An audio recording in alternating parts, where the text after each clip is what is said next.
केंद्र सरकार द्वारा वक्फ बोर्ड अधिनियम में संशोधन किए जाने को लेकर संसद में बिल पास हो सकता है। खबर है कि केंद्र सरकार वक्फ बोर्ड की शक्तियों को सीमित करना चाहती है। इसके लिए वक्फ बोर्ड में 40 संशोधन पर विचार किया जा रहा है। प्रस्तावित बिल को लेकर अलग अलग दलों से लेकर मुस्लिम धर्म गुरुओं की तरफ से विरोध भी शुरू हो गया है। इस संबंध में ऑल इंडिया मजलिस ए इत्तेहादुल मुस्लिमीन यानी कि AIMIM चीफ असदुद्दीन ओवैसी ने तीखी प्रतिक्रिया व्यक्त की है। आइए चलिए सुनते हैं केंद्र सरकार द्वारा वक्फ बोर्ड अधिनियम के बारे में असदुद्दीन ओवैसी ने क्या कहा। पार्लियामेंट जब चल रहा है तो सरकार का काम है कि इमीडिएटली आप पार्लियामेंट को इन्फॉर्म करते, बजाय इसके कि आपने मीडिया को लीक किया। अब जो मीडिया ने रिपोर्ट किया उसकी बुनियाद पर मैं ये कह सकता हूं कि ये जो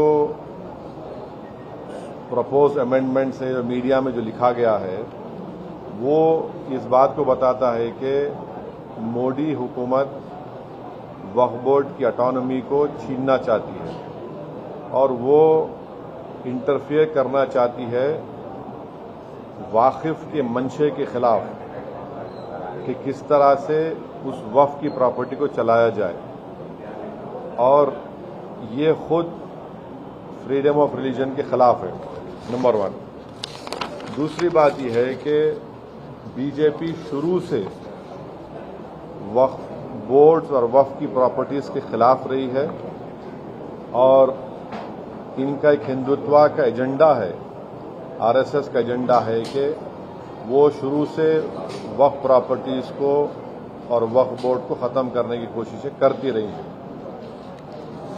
तीसरी बात यह है कि अब जो मीडिया के रिपोर्ट्स के ऊपर मैं अपना ये रिएक्शन दे रहा हूं कि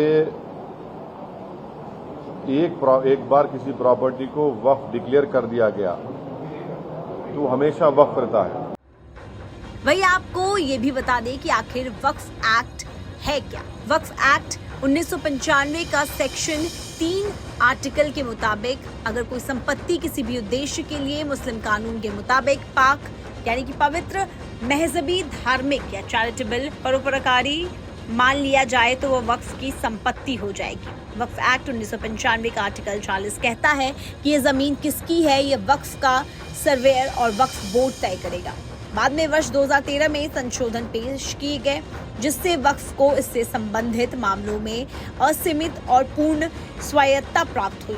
वही आपको बता दें, देश भर के वक्फ बोर्ड में जारी व्यवस्थाओं, नियमों, एक्ट और कामकाज के तरीकों में बदलाव की गुनगुनाहट सुनाई दे रही है।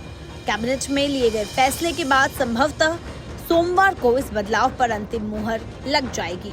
राष्ट्रव्यापी इस बदलाव में मप्र की अरबों रुपए की संपत्ति भी प्रभावित होने वाली है। यहाँ मौजूद 15,000 से ज्यादा संपत्तियां इसके असर में आएंगी।